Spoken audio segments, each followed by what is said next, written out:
The United States government is still trying to resolve a crisis that has closed it down for the last 2 weeks. Democrats and Republicans have been unable to end a feud that began over President Barack Obama's health care reforms. The dispute is now threatening to cause a default on the United States debt repayments. Financial advisor and Chamber of Commerce President Peter McIntyre is here to tell us about the possible effects here. Good evening, Peter. Good evening, Rebecca. How has this issue affected the New Zealand market so far? Well, the New Zealand markets have been relatively calm, actually. If you look over the last week, we're down 0.4%, which is quite marginal on very low volume. So at this stage, we're sort of tracking well and seem to be, well, I wouldn't say unconcerned about it, but the market hasn't moved in any dramatic way. What's happening internationally? Well, if you look at internationally, markets have probably been a little bit more volatile.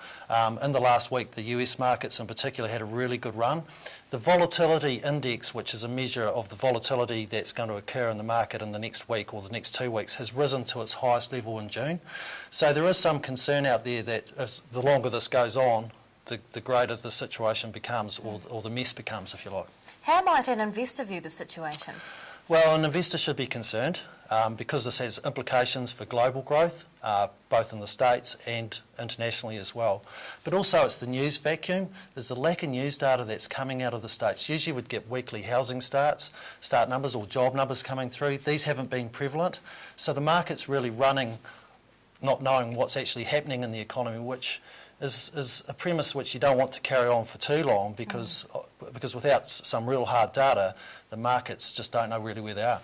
Now, there is some talk of a default on debt. What would be the result if that happened? That would be somewhat catastrophic. That would be a wee bit like Lehman Brothers on steroids, to be precise. I mean, what we'd see is we'd see a crisis through the banking system, we'd see a sell-off in the US dollar, we'd see treasuries get sold off because effectively the US has defaulted on its debt. So a lot of investors, institutional investors, aren't allowed to hold defaulted debts, so that would just mean a massive sell-off. It would have implications, particularly for the growing economies as well, because interest rates are probably likely to rise on the basis of this. So it's something we don't necessarily want to think about.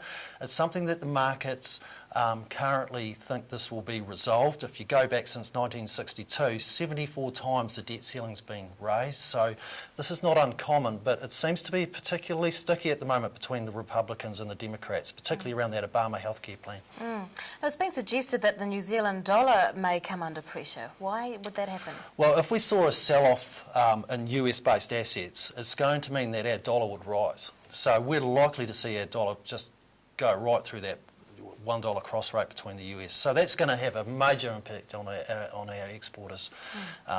So from that end, it's going to have an impact on employment and it'll also have an impact on interest rates as well. So particularly as New Zealand funds its housing market from offshore. So that's going to be really critical. But at this stage, I think the markets are tracking to the viewpoint that this will get resolved. We don't know when.